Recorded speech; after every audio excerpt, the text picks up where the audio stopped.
Hello price Lord என்ற கர்த்தருடைய வார்த்தை யோபு 5ஆம் அதிகாரம் 24வது வசனம்.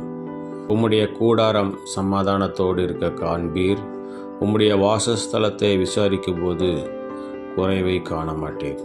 பிரியமானவர்களே, நம்முடைய கூடாரத்தில் சமாதானமும் நம்முடைய கூடாரத்தில் எந்த ஒரு குறைவும் இல்லாதபடிக்கு நம்மை ஆஸ்வதிக்க வல்லமுள்ள தேவனாக இருக்கிறார்.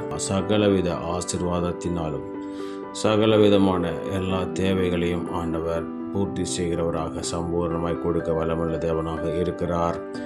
எந்த குறைவில்லாதபடிக்கு ஆண்டவர் நம்மை ஆஸ்வதிக்க போகிறார். நம்முடைய சமாதானத்தை பெருகச் செய்ய போகிறார். என்னுடைய பிள்ளைகளினுடைய சமாதானம் பூரணமாக இருக்கும் என்று ஆண்டவர் சொல்லியிருக்கிறார். அது மாத்திரமல்ல, சமாதானத்தை உங்களுக்கு வைத்து போகிறேன், என்னுடைய சமாதானத்தையே உங்களுக்கு தருகிறேன் என்று ஆண்டவராகிய இயேசு கிறிஸ்துவும் சொல்லியிருக்கிறார். உலகம் கொடுக்கிற பிரகாரம் நான் உங்களுக்கு கொடுக்கறதில்லை.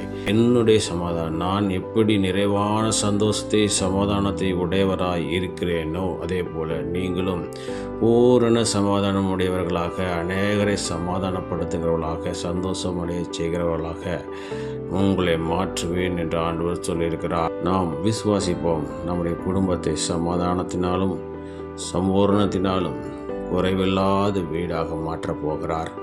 படிக்கிற காரியங்கள், வேலை செய்கிற இடங்கள், ஊழிய பாதைகள் எல்லாவற்றிலும் ஆண்டவர் நம்மோடு கூட இருந்து சமாதானத்தையும் ஒரு குறைவில்லாமல் நம்மோடு கூட இருந்து வழிநடத்த வல்லமுள்ள தேவனாக இருக்கிறார். பிரார்த்தனை செய்வோம். எங்கள் அன்பை நேசித்தான பருவத்தின் தந்தையை ஆஸ்வதிக்கப்பட்டதான இந்த நாளில் நீர் கொடுத்த முடிவு வார்த்தைக்காக நன்றி செலுத்துகிறோம். நீர் எங்களுடைய வாசஸ்தலத்தை சமாதானத்தினாலும் ஒரு குறைவில்லாமல் நிறைவான ஆசீர்வாதத்தினால் நிரப்பி எங்கள் ஆசீர்வதித்து நாமத்தை மேம்படுத்துங்க. இந்த நாள் முழுவதும் பிரச்சனை கூர்ந்து வழிநடத்தி நாமத்தை மேம்படுத்துங்க. இந்த நாளில் நாங்கள் செய்கிற வேலைகள், தொழில்கள், படிப்புகள், ஊழியங்கள், போக்குவரத்துகள் எல்லாவற்றிலும் கரம் கூர்ந்து பெரியார் செய்து நாமத்தை மேம்படுத்த வேண்டுமா எங்களுக்கு காப்பாடு இயேசுவின் நாமத்தின் மூலமாக கேட்டுக்கொள்கிறேன். எங்கள் ஜீவனுள்ள நல்ல பிதாவே. ஆமேன், ஆமேன்.